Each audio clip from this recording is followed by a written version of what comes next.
Système C, 2 questions toujours. Le titre ou le sujet de ce thème-là, c'est culture, loisirs et participation citoyenne. Le petit préambule pour la première question. Avec des événements comme le Symposium des arts, les liens entre la culture et l'économie ne sont plus à démontrer. Le Festival des oiseaux migrateurs de l'étang Burbank confirme le même lien dans le créneau des loisirs. Nous avons aussi le privilège d'avoir 2 studios de promotion d'art visuel assez actifs. Tout cela contribue au bien-être de tous et à une identité dont nous sommes fiers. Le bien-être étant d'ailleurs, le bien-être des citoyens, c'est dans les mandats, les responsabilités des municipalités.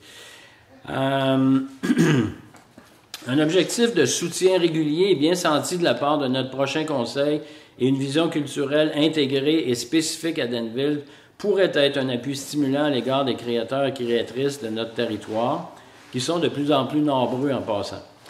Donc, l'ordre des réponses de chacune, on va commencer avec Ginette Pinard, suivi de Martine Satre, et on va terminer avec Nathalie Boissé. Donc, Ginette, vous pouvez déjà prendre place. Je vous vois parce que je vous vois. Vous me voyez donc. Mais oui, et quand je vous vois, je vous vois. Alors, la question, quelle est votre vision d'avenir pour la culture et les loisirs, de fait, et quelles seraient les premières actions à faire pour y arriver? Ma vision pour la culture, en fait, c'est d'impliquer davantage les citoyens dans la préparation de projets novateurs et de mettre à contribution les élus dans l'administration et la réalisation des projets. Donc, en termes plus clairs et en action, on a des politiques qui sont en place, dont la politique culturelle qui va être renouvelée prochainement. On a la politique MADA, Municipalité Amie des aînés, les politiques familiales. Toutes ces politiques-là servent, entre autres, à obtenir des subventions pour réaliser des projets. La formation de comités citoyens qui seraient, je dirais, moi je les verrais autonomes, en fait. Puis j'aimerais en avoir dans des projets vraiment ciblés, donc les arts, la culture, les loisirs, les événements. Actuellement, c'est comme un comité qui gère un petit peu tout ça. Ce serait intéressant d'avoir des comités qui se portent davantage sur des projets précis et qui soient portés par des citoyens, pas portés par des élus. C'est bien sûr qu'il va falloir y avoir une cohésion des communications constante entre les élus et l'administration municipale et ces comités-là. Il y a aussi actuellement l'entrée en poste en 2021 de l'agent de développement local. Je parle vite. Donc, ça va être important de travailler avec cette personne-là pour rechercher des subventions pour porter les projets que les citoyens vont nous apporter. Le Fonds de développement du territoire est aussi un atout majeur là, pour la réalisation de ces projets-là. On sait qu'on peut utiliser ces sommes-là pour ce faire. Il y a des programmes aussi qui sont déjà existants au niveau de la MRC des sources pour promouvoir le développement de la culture. Donc, je pense, puis il y a en plus une concertation au niveau des agents de développement locaux dans toute la MRC. Il y a des rencontres régulières qui se font. Donc, je pense qu'il faut poursuivre dans cette lancée-là avec les agents de développement, comme on a débuté en 2021, et impliquer davantage les citoyens. Merci. Culture, loisirs, participation citoyenne. En fait, je trahis encore mon âge, mais à fin des années 1990, on a eu un souci dans le village. C'était l'ARENA, enfin pas dans le village, en MRC. La mine ne payait plus l'électricité de l'ARENA, en tous les cas, peu importe. Et finalement, Asbestos et Denville se sont mis ensemble pour sauver l'ARENA, et ça s'est fait parce que, bon, il y avait une très grande sensibilité au niveau de l'animation sportive. Donc maintenant, je trouve le temps a passé et on a un vrai dynamisme culturel dans la région, et je pense qu'on pourrait, dès qu'on sera prêt, aussi peut-être converger plus avec Asbestos pour les loisirs, si eux, ça les intéresse, mais au moins les approcher pour avoir du personnel peut-être plus spécialisé, mettons quelqu'un au loisir, quelqu'un à la culture, parce que ça pourrait, mieux, comment est-ce qu'on va dire, éviter les doublons, puis optimaliser les ressources. Puis c'est sûr que je ne connais pas toutes les ressources, mais c'était très intéressant, toutes les ressources qui sont disponibles pour justement aller chercher les aides maximales. Et c'est vrai que l'existence des OBNL, des organismes, je pense à l'État Bank parce que je le connais, le symposium aussi, mais tous ces organismes-là, quand ils travaillent bien main dans la main avec la ville, c'est là qu'on va chercher le maximum d'aide extérieure. Donc, c'est une bonne collaboration entre les deux partenaires, dans le fond. Voilà. En fait, c'est un peu comme ça que je verrais les choses. En tant qu'enseignante en musique et en art dramatique, la culture me parle davantage et beaucoup. Donc, on a parlé tout à l'heure, Mme Pinard a mentionné la politique familiale, la MADA, qui est la municipalité amie des aînés, et la municipalité amie des enfants. C'est également une très belle opportunité que la municipalité a parce qu'on a une participation citoyenne incroyable. Il faut impliquer nos organismes, il faut impliquer nos bénévoles, il faut travailler de pair avec ces gens-là qui ont le goût de s'investir dans notre municipalité. La première chose à faire, bien entendu, la communication. C'est super important. D'autre part, je pense que dédier, puis là, c'est un autre vœu pieux, j'en ai quelques-uns, peut-être dédier un lieu de culture à l'État Bank, au Festival des oiseaux migrateurs, au Symposium des arts, voir un lieu qui serait destiné à la promotion à l'année, par exemple, faire de l'hôtel de ville actuel un centre d'interprétation. Bien que les suggestions engendrent des coûts supplémentaires pour la ville de Danville, donc les contribuables, je pense qu'un roulement économique plus grand pourrait permettre d'absorber une partie des coûts qui y seraient rattachés. Donc, l'hôtel de ville pourrait être ailleurs. J'irais même plus loin, il pourrait y avoir un marché public qui pourrait être sur place. Il pourrait y avoir un marché public en ligne également. On pourrait avoir une scène extérieure qui permettrait un roulement économique pour accueillir des conférenciers, des spectacles, le tout permettant d'amasser des fonds pour l'entretien des bâtiments. Je m'engage à travailler pour vous. Créer une politique de loisirs. On a notre chargé de projet, on a notre agent de développement, la gratuité, on a un service de kinésiologue pour nos exerciceurs, créer une banque de bénévoles, échange intergénérationnel, forum aîné, forum anglophone, il faut impliquer nos citoyens. La prochaine question porte sur la participation citoyenne. Je lis le préambule, vous allez comprendre un peu pourquoi on a mis ça là-dedans. Dans les dernières années, Danville a intégré quelques citoyens sur plusieurs comités consultatifs pour l'aider à s'orienter et à mieux répondre aux besoins de la population. Alors, ici, on amène un exemple pour élargir un peu les différentes formes de participation citoyenne. Par exemple, la ville de Nicolette, ils vont plus loin, ils intègrent dans leur budget annuel un budget participatif citoyen qu'on appelle Trois-Rivières, Shawinigan, Matane, il y a d'autres villes qui font ça, dont le montant réservé tourne autour de 1% du budget. C'est une façon de susciter une plus large participation citoyenne en dehors de la période électorale. Et ainsi, le lien entre les élus et les besoins de la population est constant. En gros, dans cette démarche, les projets sont proposés, si vous allez sur les sites des villes que je vous ai nommées, vous allez voir, par les citoyens, puis bonifiés entre citoyens et gestionnaires, et finalement soumis au vote de tous. En définitive, c'est un peu pour ça qu'on amène ce sujet-là, et la prochaine question, les élus et les gestionnaires d'une ville ne peuvent tout faire. Il suffit d'un peu de s'intégrer dans quelques comités de la ville pour voir que finalement, la tâche qui vous attend est énorme.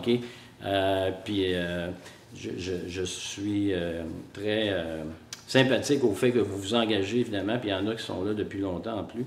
Mais je pense que quand on regarde les différentes municipalités encore, quand une municipalité peut faire une synergie entre les multiples talents de sa communauté, les multiples expériences des gens qui composent la communauté, et qu'on trouve un moyen de mettre à contribution ça avec les gestionnaires et les élus, bien là, il y a des avancées nombreuses qui sont possibles, puis à moindre coût. Alors, la prochaine question. On va débuter avec Martine Satre, qui sera suivie de Nathalie Boissé et Ginette Pinard. Donc, Madame Satre, vous pouvez prendre place pendant que je me...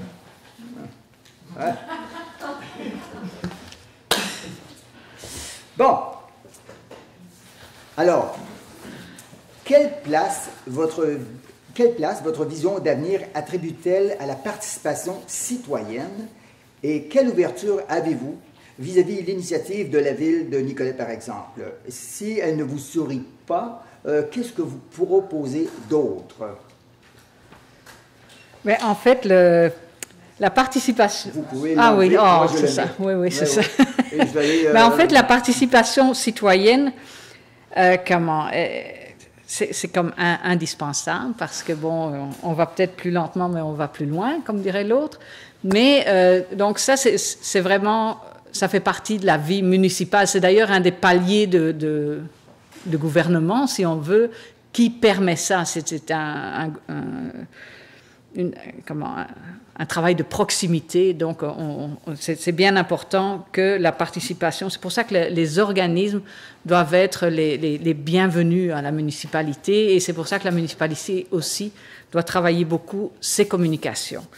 Et puis l'ouverture par rapport à l'initiative de la ville de Nicollet, il me semble qu'on a déjà vécu ça.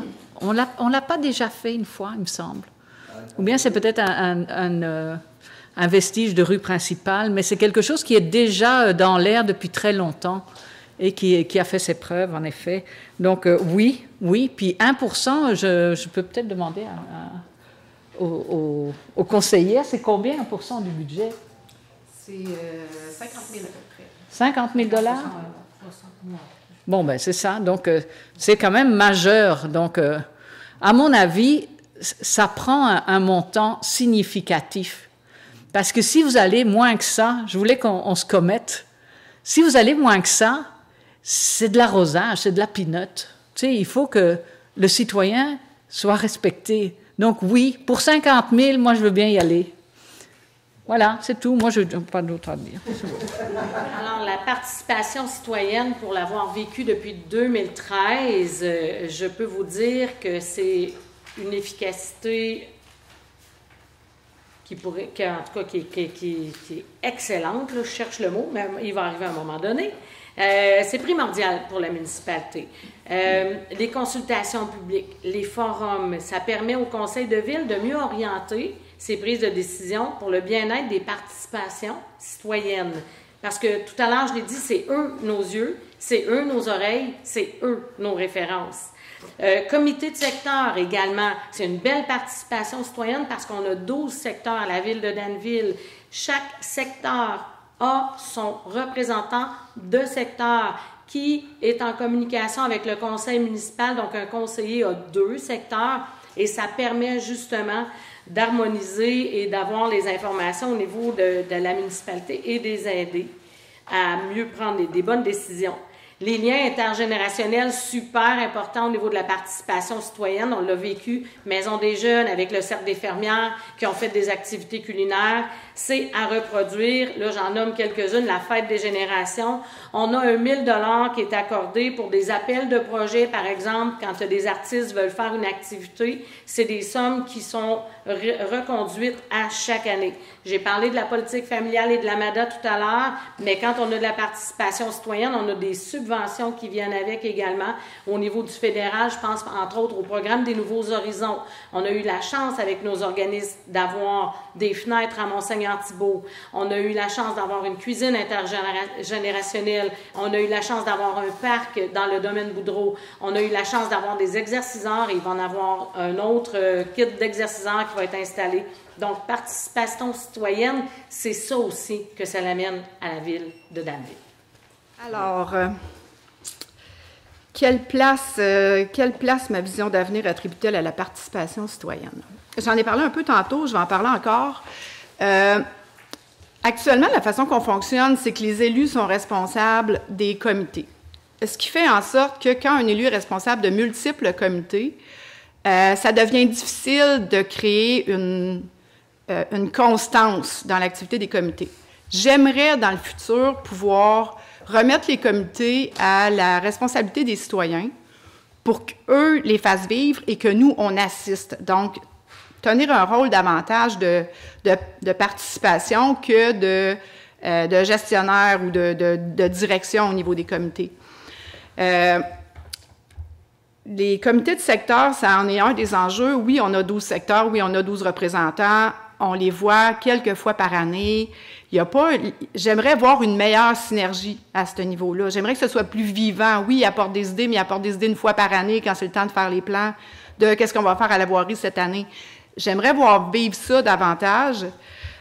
Au niveau des concertations citoyennes, on a eu des très belles expériences dans le passé. Je pense que ça doit continuer. Je pense aussi qu'on pourrait, à l'aide de comités citoyens, là, pousser nos galeries d'art, pousser des projets novateurs, puis développer ça, plus les espaces naturels. Bon, on parle de l'étang Burbank, mais il y a aussi des parcs qui seraient possibles à aménager. Là. Je voyais en arrière du terrain de balle, là, il y a un espace qui serait extraordinaire pour mettre des tables pour aller manger, faire un petit parc, plus pour les personnes âgées. Nos bâtiments patrimoniaux, on y revient encore. Je pense qu'il faut être vigilant sur ce qui se fait ailleurs, mais il faut être créatif dans nos réalisations pour ne pas copier ce que les autres font, mais s'inspirer de ce que les autres font pour trouver des idées innovatrices. Merci. Merci beaucoup. Et je n'ai pas parlé du budget participatif. Ah. Ben, hein, on va peut-être en jaser, là. Donc, on a parlé un peu de la place pour les citoyens, on a parlé de la culture. Alors, on va parler de culture. Puis, si, Mme Pinard, vous avez dit que vous n'avez pas parlé de la participation au budget, on pourra en parler, en débattre là dans quelques...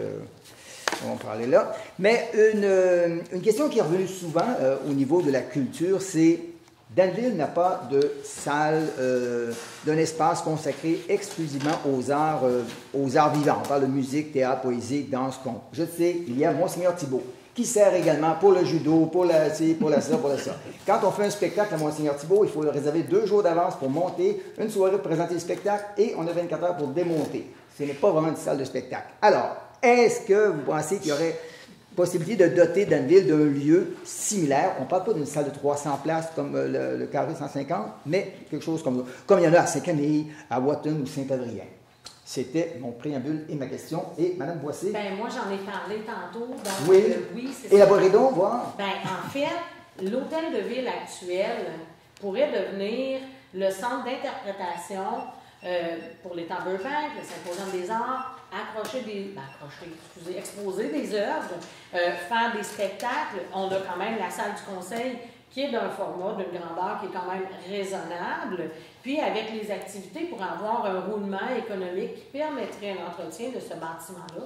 Et l'hôtel de ville serait capable de se reloger ailleurs, puis ça permettrait d'avoir un lieu culturel et qui pourrait être vivant là, de façon très, très, très active. Avez-vous des choses pour...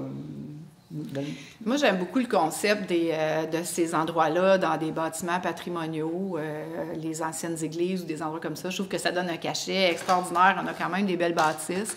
Il reste la faisabilité du projet. On sait ce que ça coûte à Saint-Camille d'entretenir leurs bâtisses. Mais je pense qu'il faut ouvrir nos horizons à ça, ne pas être fermé. Il faut regarder les subventions. Je suis persuadée qu'il peut y avoir des subventions disponibles pour ce genre d'investissement-là. C'est un beau projet. Ce serait le fun de le faire avec une variante, ne pas copier exactement ce que les autres font, mais leur y donner une nature unique. D'accord. Mme Sartre? Moi aussi. Oui? Ben, moi aussi. D'avoir quelque chose de... Oui, moi j'aimerais beaucoup ça. Et puis, il y a des... En tous les cas, moi, il y a plusieurs endroits dans le village où je verrais ça. Mais je pense que c'est prématuré de détailler plus. D'accord. Parce que c'est... On s'en reparle. Oui, on s'en reparle sérieux, mais je pense que là, c'est vraiment prématuré. Je vais vous expliquer pourquoi. Je pense qu'on a un peu de travail comment est-ce qu'on va dire ça? De cheminement de dossier à faire. Parce que ça, c'est un gros morceau. Donc, si on ne veut pas rater notre coup, on va l'aborder quand on va être prêt. Il y a ça. Et dans le même genre d'idée... Je pense que, et je l'ai vu à de nombreuses reprises quand il y a un nouveau conseil d'élus, il y a des journées animées d'ailleurs par Daniel. Souvent, il y a comme un lac à l'épaule et puis des comités. Et je trouve que souvent, ça part tellement dans toutes les directions que finalement, on sort de là tout crinqué. Puis c'est tellement peu ciblé que ça s'effondre assez rapidement. Donc j'aimerais ça qu'on se donne des échéances, par exemple. Ça, c'est une petite bouchée, on va commencer par ça, puis une moyenne, puis une plus grosse, parce que sinon, on s'étrangle. D'accord. Oui. Et au niveau de la participation au budget, un budget participatif, est-ce que vous voulez ajouter des choses? Ajouter des montants. Ben moi, écoute, j'ai pas eu le temps de m'exprimer. Le 15 secondes est arrivé trop vite. J'ai trouvé l'idée, quand elle a été apportée, excellente. C'est pas quelque chose à quoi j'avais réfléchi. Je trouve cette idée-là excellente et j'aimerais beaucoup voir ce qui se fait dans les autres municipalités plus en détail pour me faire une idée puis voir comment on pourrait, comment ça peut se concrétiser et comment ça se passe aussi dans le déroulement là, quotidien des choses. Bon, Mais ça a fait ses preuves. En fait, je crois que ça a été parti, ça, par rue principale dans le temps. Il me semble. Mais ça date d'il y a un bon moment. Puis dans certains milieux, pour certaines... municipalité. Oui, pour certains enjeux, ça a fait ses preuves. Ça a vraiment fait ses preuves. Donc, mais ce n'est pas une recette à répéter nécessairement chaque année. Oh non, mais chaque municipalité a sa personnalité. Donc, Danville a la sienne, voir qu'est-ce qui peut être possible de faire.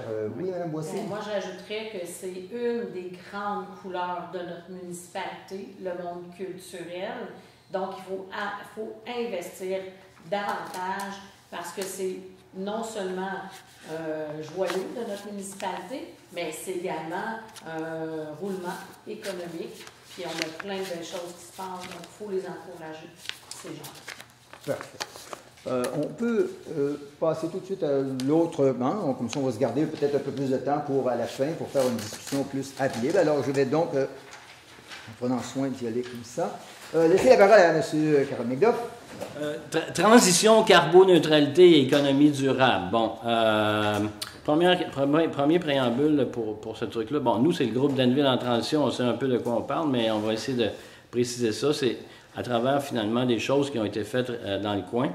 Les champs de compétences municipales permettent aux élus municipaux de s'inscrire dans la nécessaire transition à faire, entre autres, pour accroître la résilience de nos communautés. Par exemple, Saint-Camille et Saint-Adrien s'intègrent à un programme qui a été lancé par le gouvernement l'année dernière, un programme qui donne des argents à ceux qui postulent.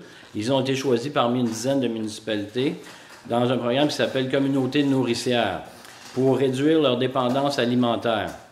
On sait d'ailleurs dans le domaine alimentaire qu'il y a plusieurs maraîchers très, très intéressants tout autour de Danville dans notre municipalité. Deux initiatives déjà prises par Danville s'inscrivent aussi dans la volonté du mouvement des villes en transition et de carboneutralité. D'abord, notre adhésion aux communautés bleues. Danville a été, si je ne me trompe pas, la deuxième ville à s'inscrire dans cette volonté d'améliorer la gestion de l'eau, pour une gestion durable de l'eau. Puis l'inventaire aussi, il y a eu un inventaire qui est en cours, qui va être présenté au prochain conseil probablement à mi-novembre, fin novembre. Donc, un inventaire des émissions GES qui est intéressant dans l'approche de l'ingénieur qui fait partie de notre MRC, mais qui n'est pas dans notre municipalité, qui a fait l'étude, c'est que dans le fond, actuellement, les villes, quand ils veulent aider les municipalités, pas les villes, mais les consultants, quand ils veulent aider les municipalités à mesurer un peu les GES, puis voir comment ils pourraient réduire leur gaz à effet de serre, ils vont voir les statistiques des villes semblables, puis ils font un résumé, puis sans venir voir dans les villes. Alors que nous, par exemple, pour la partie citoyenne de ça, il y a 70 citoyens dans la ville qui ont répondu à un questionnaire assez élaboré et qui sont prêts, la plupart, à faire quelque chose dans ce sens-là.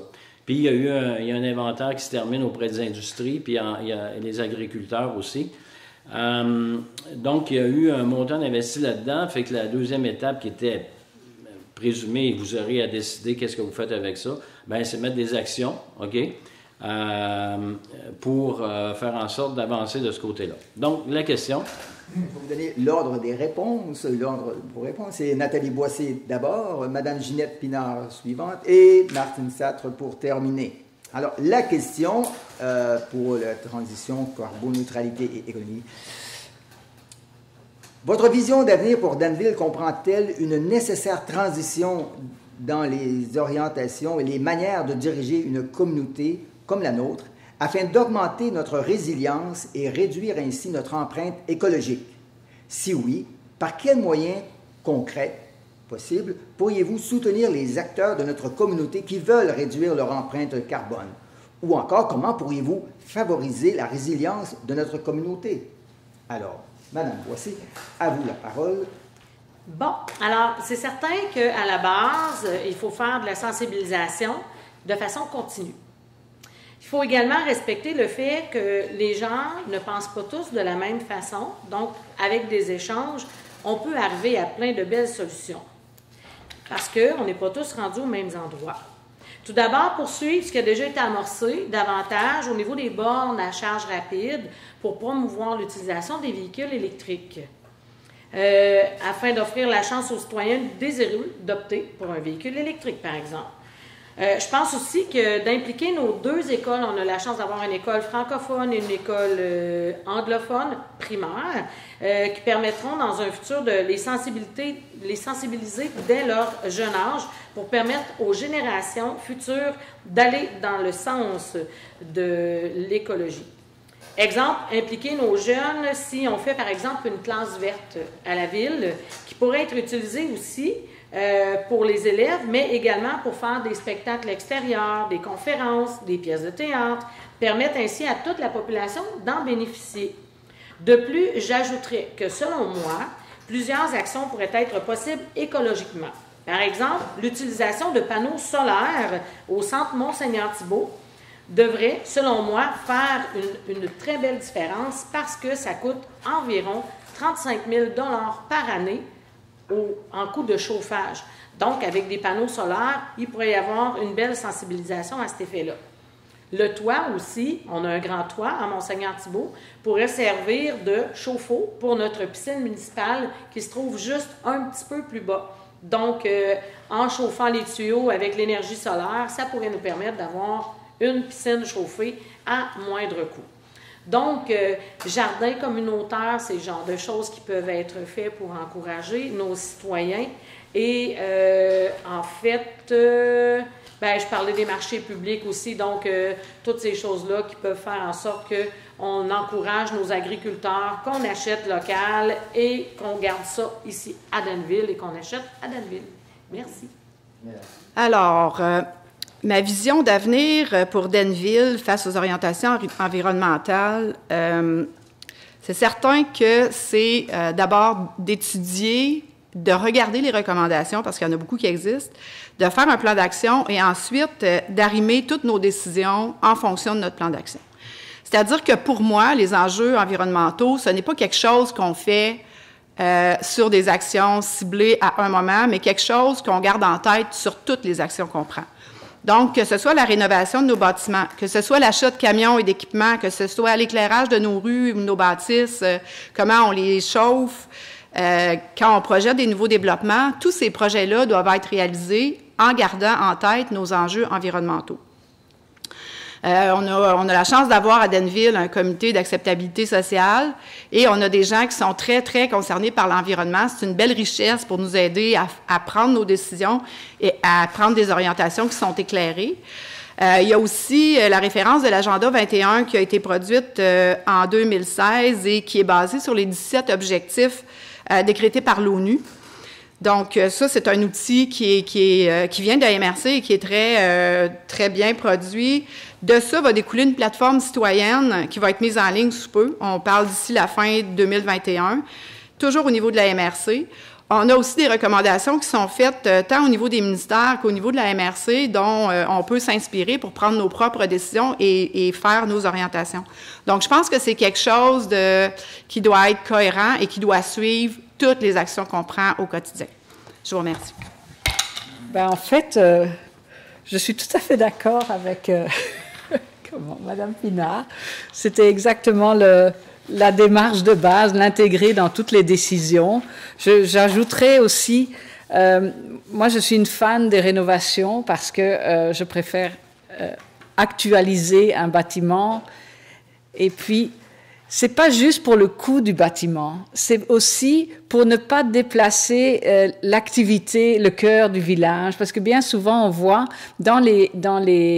quand une municipalité se développe, on dirait que le cœur se glisse vers les nouveaux développements et le vieux centre dépérit. Donc, moi, je pense qu'à Danville, pour avoir une approche globale, j'insisterai pour justement actualiser les bâtiments patrimoniaux, mais dans l'esprit d'une cohérence dans notre démarche de développement durable. Comme ça, en fait, on garde l'harmonie de l'accessibilité aux bâtiments publics et des choses comme ça. Donc, ça, c'est vraiment important. Et puis, le profil des constructions, ça, c'est aussi... Bon, quand on va émettre des permis, en tous les cas, développer le village, faire un plan et tout, on peut aussi avoir une signature, développement durable auprès des promoteurs. On peut faire valoir certains points, tout en tâchant toujours de ne pas polariser, ok, de rester inclusif, parce que ça, c'est bien important. Mais il faut aussi avoir une espèce d'intégration sociale comme le bigénérationnel. Tu sais, il faut avoir vraiment toujours le souci d'intégrer, surtout qu'on est si petit, il faut qu'on soit intégré. Voilà, c'est tout. L'idée qui est portée dans la prochaine question, c'est que, comme je pense que nos trois candidates l'ont dit, il y a un environnementaliste que vous connaissez, David Suzuki, qui a dit que l'erreur qu'on a faite, c'est de séparer environnement, social et économie. OK, il faut vraiment que ça soit intégré. Puis les visions les plus progressistes, finalement, insèrent le volet environnement et social dans toutes leurs décisions économiques. Donc, c'est pour ça qu'on parle dans l'économie durable, l'économie verte, OK? Toutes ces choses-là sont liées. J'attirerai aussi votre attention, avant de poser la question, c'est que une économie durable s'inscrit aussi dans une synergie communautaire favorisant plusieurs initiatives de collaboration, de partage et de soutien. Quelques personnes nous ont partagé des réflexions comme quoi la vie communautaire, économique dans le sens de partage, okay, d'économie de partage, de soutien, de collaboration, c'était amoindri à Denville. Ça n'a aucun rapport avec le dernier conseil. C'est des choses qu'il faut mettre de l'avant ou réactiver souvent. Et donc, il y a des personnes qui sont prêtes à faire plein de choses dans ce sens-là. OK? Il s'agit vraiment de créer la communication avec ces personnes-là. Donc, voici la question pour toujours dans le domaine de la transition carboneutralité. Voilà. Jusqu'à quel point vous inscrivez-vous dans ce mouvement pour rendre notre économie durable, plus humaine et plus respectueuse des limites, dans les limites évidemment de la nature? Des initiatives comme les suivantes feraient-elles partie de votre vision d'économie durable et équitable, du genre favoriser l'implantation d'une économie collaborative, une monnaie locale, etc., etc. Alors, ah oui, j'ai oublié de le mentionner. Qui va répondre en premier? Madame Pinard, c'est à vous la parole, suivie de Martine Satre et de Madame Nathalie Boissé. Je retourne à mon poste. On va y aller en rafale parce que là, il y a quand même des gros volets dans cette question-là. Pour ce qui est de l'économie collaborative, on a la chance, dans la MRC des sources, d'avoir une MRC qui est extrêmement active dans le domaine de l'environnement. Depuis 2018, la MRC fait la promotion du projet Synergie Estrie, pour ne pas me tromper. Ce projet-là, dans le fond, c'est de rapprocher des entreprises qui travaillent pour qu'un réutilise les déchets qui seraient générés par l'autre. Dans la phase 1 du projet de 2018 à 2020, il y a 149 entreprises de la région qui ont participé, 27 synergies qui ont été concrétisées. On parle de 173 tonnes de matières résiduelles sauvées et de 606 tonnes en réduction de flux de matière. Il y a aussi, on le sait, le rendez-vous des écomatériaux qui se tient à chaque année dans la MRC. Donc, je pense qu'on a une MRC qui est proactive, qui veut ça, puis on a la chance d'en faire partie. Fait qu'il faut profiter de cette chance-là qu'on a et poursuivre dans ces lancers-là. Pour ce qui est de la monnaie locale, je sais que la Chambre de commerce a déjà entrepris plusieurs choses dans cet ordre d'idée-là. J'aimerais par contre savoir quelles ont été les retombées pour les commerçants locaux et quelles ont été les actions pour améliorer les retombées. Parce que je pense que c'est un processus en continu, puis je sais qu'il modifie légèrement le programme à chaque année, mais je ne sais pas qu'on n'a pas eu les résultats des programmes. Pour ce qui est des mesures de soutien aux petites entreprises, bien, je pense que ça passe davantage par la promotion des subventions disponibles. La Ville ne peut pas vraiment interagir directement au niveau des entreprises. Et finalement, pour l'éco-conditionnalité dans les offres de soutien, bien, je pense que dans tous les projets, dans tous les nouveaux projets qui se font actuellement, Quand les études se font, on sait qu'il y a des études de phase 1, des études de phase 2, la protection du milieu humide, les analyses sur les espèces en voie de disparition, la MRC, ses critères, les programmes de subvention, leurs critères. Il y a déjà des règlements qui sont en place, donc je pense qu'il faut continuer à suivre les règles en place et être très conscient de ces enjeux-là. Merci. Alors, moi, je vais en parler en premier de la monnaie locale. Pour l'avoir vécu, je pense que c'était il y a une vingtaine d'années, à peu près, il me semble. Et c'était très lourd. C'était très lourd. On a eu la collaboration de la Caisse populaire. C'était laborieux pour l'intégration. Alors maintenant, avec la capacité de faire des choses par Internet, peut-être que ça peut se justifier, mais franchement, je pense qu'il vaut mieux mettre ses efforts ailleurs. Parce que bien souvent aussi, on va avoir des gens de l'extérieur qui vont prendre à cœur de dépenser sur des produits qui sont typiques d'ici. Donc, une monnaie, ça ne rejoint pas tout à fait l'objectif qu'on veut, c'est sûr. Mais c'est sûr que l'économie collaborative, justement, avec les réseaux Internet, avec et il y a de plus en plus d'organismes qui chapeautent ce genre de choses. Donc, c'est sûr que c'est dans la tendance du moment. Maintenant, je ne sais pas si ça peut être vraiment si local. Ça, je ne suis pas sûre. Je pense que ça pourrait mieux se faire au niveau de la MRC pour avoir une masse critique d'échanges. Voilà. Et donc, l'alimentation. Alors là, juste un point. En vitesse pour l'alimentation, on ne peut pas imaginer qu'on va nourrir tout le monde avec du bio ou de la production locale. Donc, il faut une cohabitation des deux et il faut travailler pour avoir une épicerie qui rejoint plus proche, parce qu'on va avoir plus de gains d'avoir une épicerie conventionnelle où le bio est présent, proche que du bio. Voilà. Bon, bien écoutez, je suis tout à fait d'accord que ce type de questions-là, ça entraîne vraiment une collaboration avec la MRC, mais même aller voir qu'est-ce qui se passe dans les autres municipalités. Moi, personnellement, comme on parlait de la monnaie, c'est quelque chose que moi, j'ai pas vu dans d'autres municipalités. Donc, je pense que si c'est quelque chose qu'on veut amener, ça va être important d'aller se référer. Au niveau de la MRC, on a 7 municipalités qui sont très actives, mais à leur façon. Donc, chaque municipalité peut emmener sa couleur et c'est en travaillant ensemble qu'on va être capable de pouvoir préserver et emmener une économie circulaire au niveau de la MRC.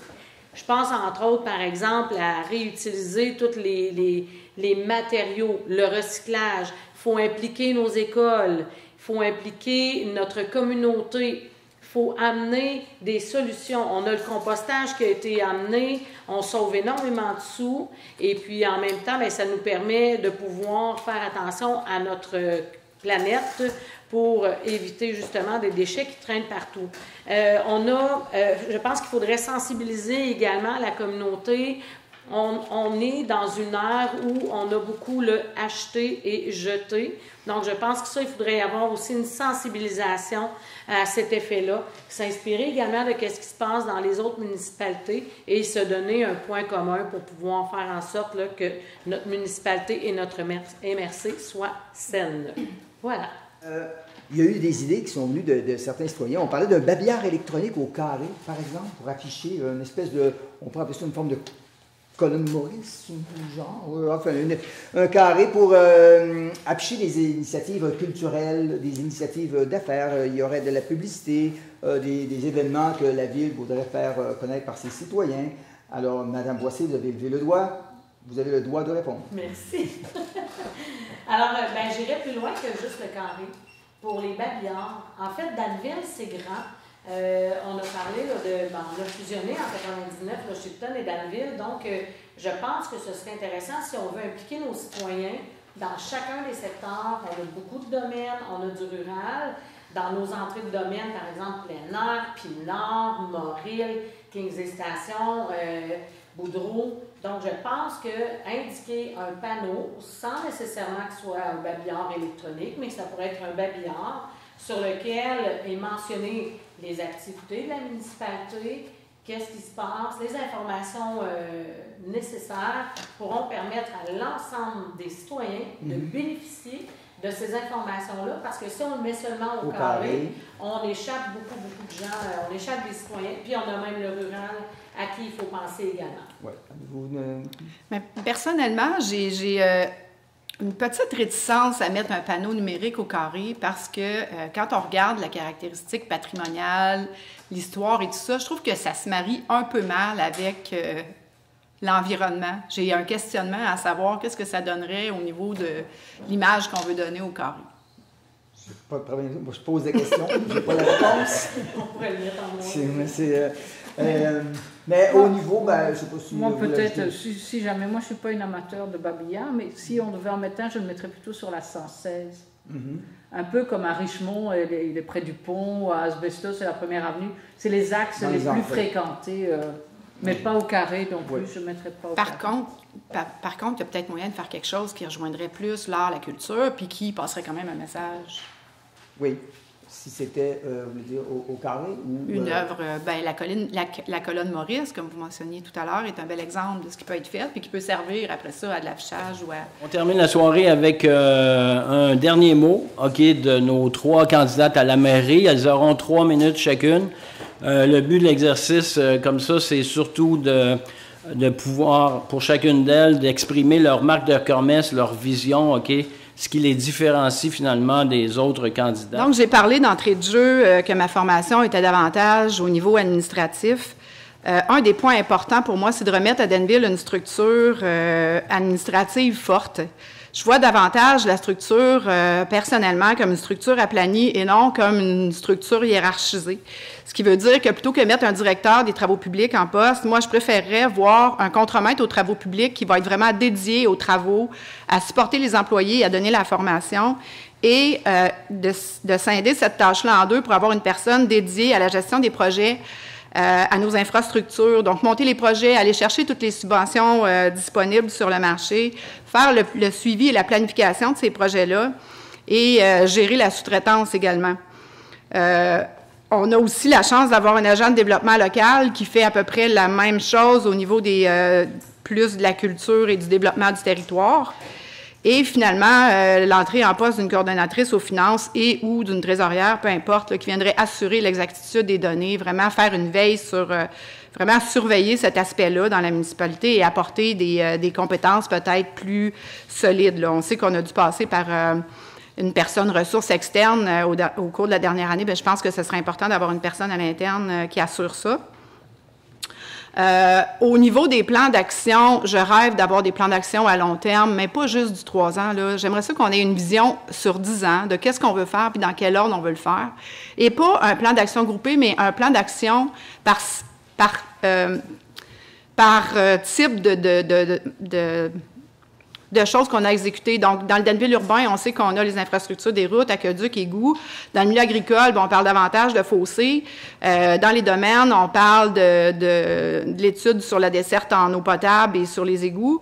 Au niveau des autres projets, on a les trottoirs, on a l'aménagement, on a le développement du territoire. Donc, je pense que c'est important d'avoir des plans d'action sur tous ces sujets-là. Et c'est important aussi de voir à investir dans tous les secteurs au moins de façon équitable, de ne pas prioriser seulement un secteur. Je sais que nos infrastructures, c'est important, nos routes, tout le monde en parle, notre eau, tout le monde en parle, mais c'est important aussi de faire des pas dans tous les domaines. Fait que oui, on a des montagnes à gravir, mais des montagnes, ça se gravit un pas à la fois. C'est important de desservir tous les secteurs. Donc oui, on a un territoire qui est un peu atypique. Faut faire avec. Et je pense que les enjeux environnementaux vont être mieux compris dans la mesure où on va former nos citoyens le plus possible. Au niveau, je prends l'exemple des matières résiduelles, qui est un enjeu vraiment important pour moi. Je trouve qu'à Denville, on a beaucoup de chemin à faire encore là, quant à la gestion de nos matières résiduelles. Ce serait intéressant d'avoir une ressource dédiée pour s'occuper de ça, voire à former les citoyens par des méthodes faciles pour qu'ils sachent exactement qu'est-ce qui va dans le compost, qu'est-ce qui va à la récup et réduire nos déchets.